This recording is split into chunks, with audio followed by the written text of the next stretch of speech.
রাজ্যে আলুর দামের ধসে বিপাকে চাষি থেকে হিমঘর মালিক সকলে।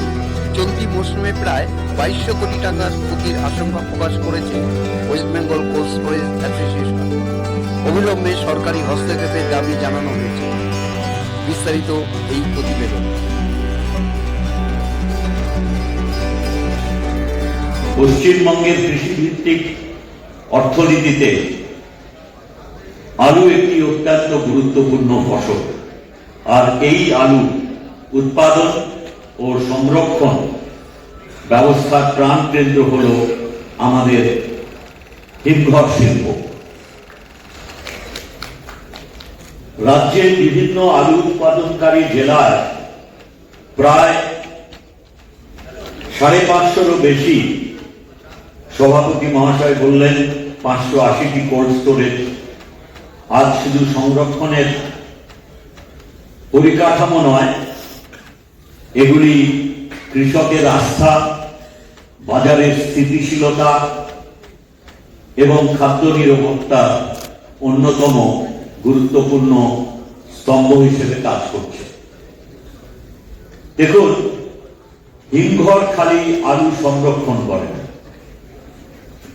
আলু এমনই আমাদের কৃষিজাত পণ্য যা আমরা জানি, উৎপাদিত আলু আমরা খুব ভালো আবহাওয়াতেও, এবারে যেমন হয়তো সব কিছু ঘরে তুলতে তুলতে এপ্রিল মাস হয়ে যাবে, সেই এপ্রিল মাসে শেষ আলু যখন উঠবে, বাজার কিন্তু তখন আলুর চাহিদা সমান্তরালভাবে এতটুকু কমবার কোনো আশা নেই। কারণ আলুর উৎপাদন এপ্রিল মাস অব্দি সীমাবদ্ধ হলেও এর চাহিদা 12 মাস। সেই 12 মাসের চাহিদা পূর্ণ করার জন্য হিমঘরে সংরক্ষিত আলু অন্য অন্য কৃষি পণ্যের তুলনায় দীর্ঘস্থায়িত্ব লাভ করে। তার ফলে অসময়ে বাজারের চাহিদা পূরণ করা সম্ভব। এইখানেই হিমঘরের মূল গুরুত্ব। আমাদের কৃষকরা সারা বছর পরিশ্রম করে যে ফসল ফলান, তার ন্যায্য মূল্য নিশ্চিত করতে আধুনিক সংরক্ষণ ব্যবস্থার বিকল্প নেই। কোল্ড স্টোরেজগুলি দক্ষ ব্যবস্থাপনা, আমি বিশেষ করে গুরুত্ব দিতে চাই প্রযুক্তির ব্যবহার, বিদ্যুৎ সাশ্রয়ী ব্যবস্থা এবং স্বচ্ছ ব্যবসায়িক নীতি, এই সব কিছু মিলিয়েই কৃষি ও গ্রামীণ অর্থনীতিকে আরো শক্তিশালী করে তুলছে।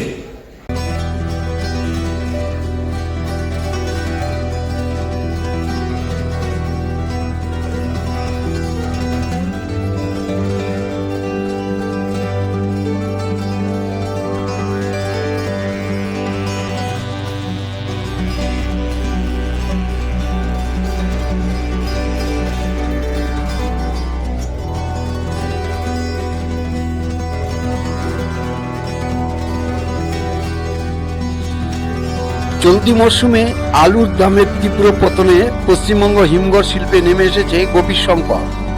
সংগঠনের দাবি, হিমঘর মালিক ও চাষিদের মিলিয়ে ক্ষতির পরিমাণ প্রায় 2200 কোটি টাকা। এবছর রাজ্যে প্রায় 140 লক্ষ মেট্রিক টন আলু উৎপাদনের সম্ভাবনা থাকলেও বাজার দর নেমে গেছে আশঙ্কাজনকভাবে। ন্যূনতম সহায়ক মূল্য 2900 টাকা প্রতি কুইন্টালের তুলনায় কোথাও কোথাও দাম কমে দাঁড়িয়েছে মাত্র 600 টাকা। ফলে বিপুল পরিমাণ আলু হিমঘরে অবিকৃত অবস্থায় পড়ে রয়েছে। বিদ্যুৎ, শ্রম ও রক্ষণাবেক্ষণ ব্যয় বাড়ায় পরিস্থিতি আরো জটিল হয়ে উঠেছে।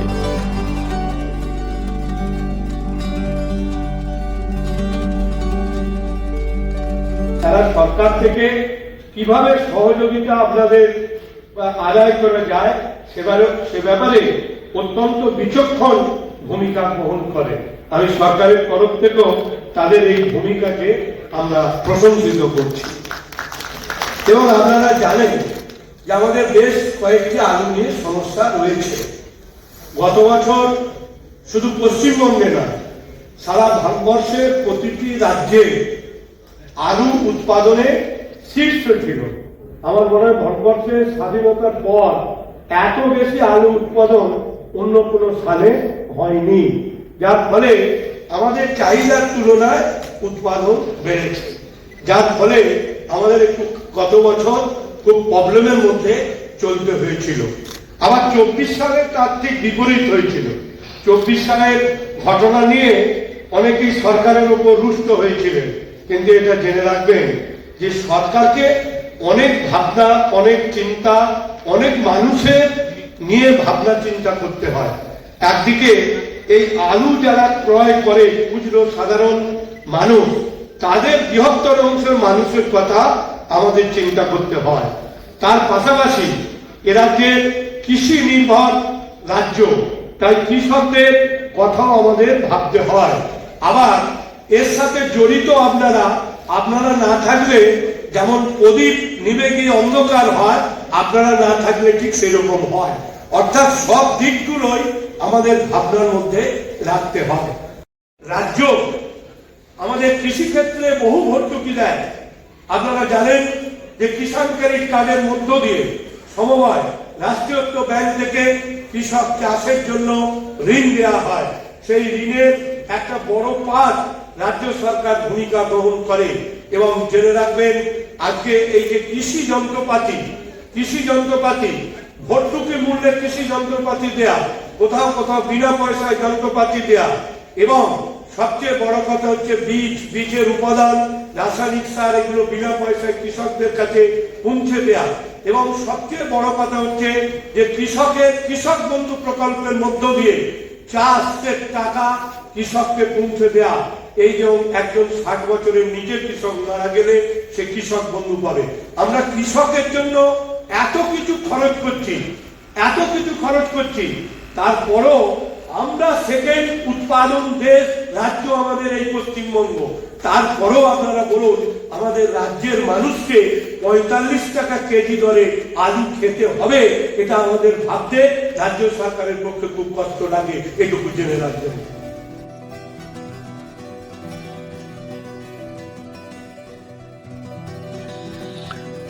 সংকট মোকাবিলায় একাধিক প্রস্তাব দিয়েছে সংগঠনটি। অন্য রাজ্যে আলু পাঠাতে পরিবহন ভর্তুকি, প্রতিবেশী রাজ্যের সঙ্গে সমন্বিত বিপণন ব্যবস্থা, মধ্যাহ্নভোজ ও গণবন্টনের প্রকল্পে আলু অন্তর্ভুক্ত করা এবং রপ্তানি বাড়ানোর দাবি জানানো হয়েছে। পাশাপাশি বাড়তি ব্যয়ের সঙ্গে সামঞ্জস্য রেখে হিমঘর ভাড়া সংশোধন এবং লাইসেন্স মেয়াদ বাড়ানোর কথাও বলা হয়েছে। অবিকৃত আলু দ্রুত নিষ্পত্তির জন্য আইনি প্রক্রিয়া সহজ করার আবেদনও জানানো হয়েছে। সরকারের তরফে বিষয়টি গুরুত্ব দিয়ে দেখার আশ্বাস মিলেছে বলেই দাবি সংগঠনের।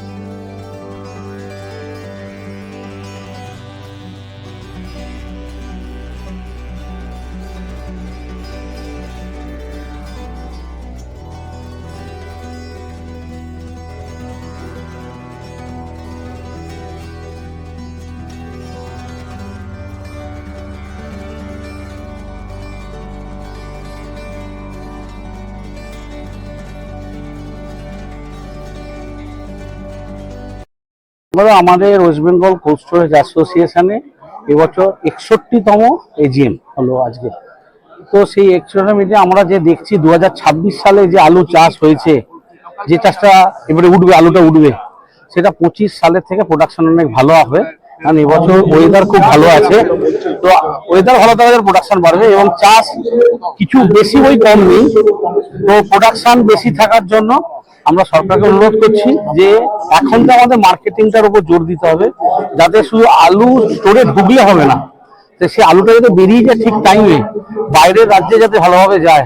তা সেই জন্য প্রথম থেকে ট্রান্সপোর্ট সাবসিডি, মিড ডে মিলের মাধ্যমে আলু দেওয়া, রেশনিং সিস্টেমের মধ্যে আলু দেওয়া, আলুর কনজামশন বাড়ানো এবং পার্শ্ববর্তী রাজ্যের যারা বায়ার আছে তাদের সঙ্গে আমাদের যে রাজ্যের যারা সেলার আছে তাদের সঙ্গে বায়ার সঙ্গে মিট করা, কিছু উদ্যোগ আমাদের যদি সরকার তরফ থেকে এইভাবে নেয় আমাদের, তাহলে আমার মনে হয় এটা কনজামশনটা বাড়বে এবং আলু যাওয়ার ব্যাপারটা হবে খুব গুরুত্বপূর্ণ এবছর। নাহলে আলু স্টোরে হয়তো ঢুকবে, বেরোনোর ক্ষেত্রে একটা সমস্যা দেখা দেবে অনুমান করছি।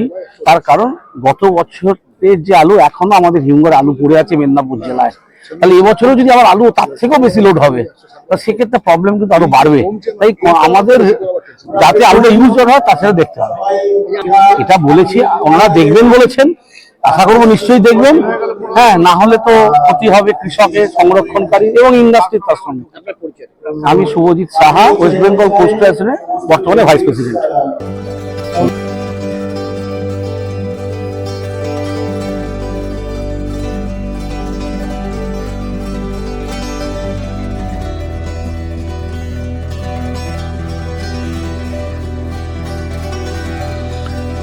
সংকট মোকাবিলায় একাধিক প্রস্তাব দিয়েছে সংগঠনটি।